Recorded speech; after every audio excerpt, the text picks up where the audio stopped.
누군가 던진 한마디에 하루 종일 기분이 망가진 적 있으시죠? 그런데 그 감정 사실 90초만 지나면 자동으로 사라진다는 거 아세요?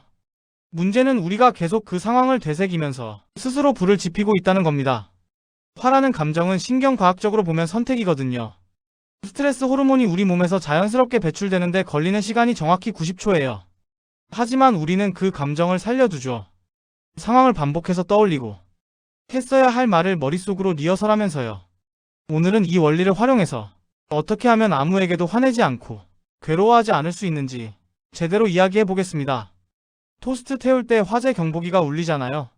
그럼 창문을 여는 게 정상인데 우리는 토스트를 계속 태우면서 왜 경보기가 계속 울리냐고 화를 내는 거예요. 누군가 운전 중에 끼어들기를 했다고 생각해 보세요.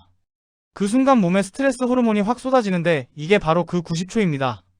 근데 우리는 여기서 이야기를 만들어내죠. 저 미친놈 봐라라고요.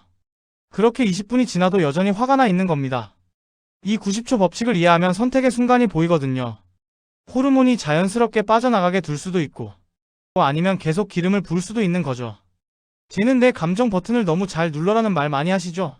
마치 우리가 무력한 리모컨인 것처럼요. 근데 아무도 여러분이 주지 않은 버튼은 누를 수 없거든요. 버튼은 뭔가에 연결되어 있을 때만 작동하는데 그 버튼들은 사실 여러분의 과거에서 온 치유되지 않은 상처예요. 직장 동료가 항상 여러분을 자극하는 비꼬는 말을 한다고 칩시다. 자동으로 반응하는 대신 잠깐 멈춰서 물어보세요. 이게 진짜 뭐 때문이지? 어쩌면 비판적이었던 부모님이 떠오를 수도 있어요. 그 순간 동료가 버튼을 누르는 게 아니라 버튼을 드러내고 있는 거거든요. 우리가 화라고 부르는 감정 사실은 화가 아니에요. 화는 감정계의 경비원 같은 거거든요. 상처, 두려움, 수치심 같은 감정들을 보호하려고 나타나는 겁니다. 누군가 여러분을 비판했을 때 화가 난다면 진짜로는 화난 게 아니에요. 그 사람이 내 가치를 못 봐줘서 상처받은 거죠. 화는 취약함보다 안전하게 느껴지니까 대변인 역할을 자청하는 겁니다. 파트너가 기념일을 까먹어서 폭발했다고 상상해보세요. 그 화 밑에는 상처가 있어요. 화를 표현하는 대신 상처를 다루면 진짜 변화가 일어나거든요. 모든 자극과 반응 사이에는 공간이 있습니다. 그 공간에 여러분의 자유가 있어요. 빅터 프랭클이 나치 수용소에서 발견한 게 바로 이겁니다. 무슨 일이 일어나든 우리는 항상 반응을 선택할 자유가 있다는 거죠. 자극이 오면 몸에 화학물질이 쏟아지는데 반응하기 전에 찰나의 선택 순간이 있거든요. 누군가 공격적인 이메일을 보냈어요. 첫 충동은 바로 반격하는 거겠죠. 근데 전송 버튼 누르기 직전 그 순간에 자신에게 물어보세요. 내일 봤을 때 자랑스러울 반응은 뭘까? 이 질문이 선택의 순간을 활성화시키는 겁니다. 감정을 폭풍 속에 휩쓸리는 대신 날씨 패턴처럼 관찰할 수 있다면 어떨까요? 여러분 안에는 관찰자가 있어요. 아, 화가 올라오네. 심박수가 빨라지고 있어라고 알아차릴 수 있지만 화 그 자체가 되지는 않는 거죠. 바로 방어적이 되는 대신 관찰자를 활성화시키세요. 짜증이 올라오는 걸 알아차리네. 이제 감정에 납치당하는 게 아니라 감정을 보고 있는 겁니다. 힘든 사람들이 여러분 인생의 장애물이 아니라 감정 체력을 키워주는 개인 트레이너라면 어떨까요?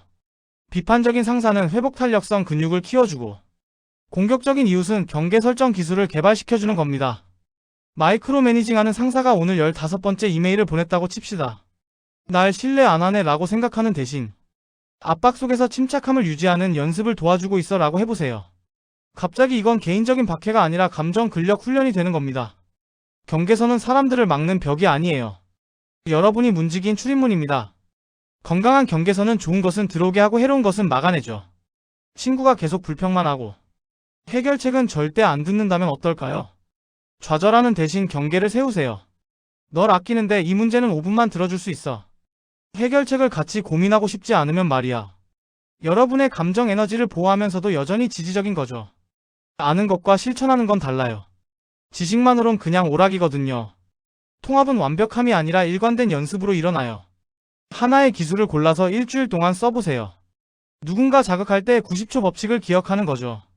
새로운 반응을 선택할 때마다 뇌를 재배선하고 있는 겁니다. 아무에게도 영향받지 않는 사람은 다르게 태어난 게 아니에요. 그냥 이 기술들을 자동이 될 때까지 연습한 거죠.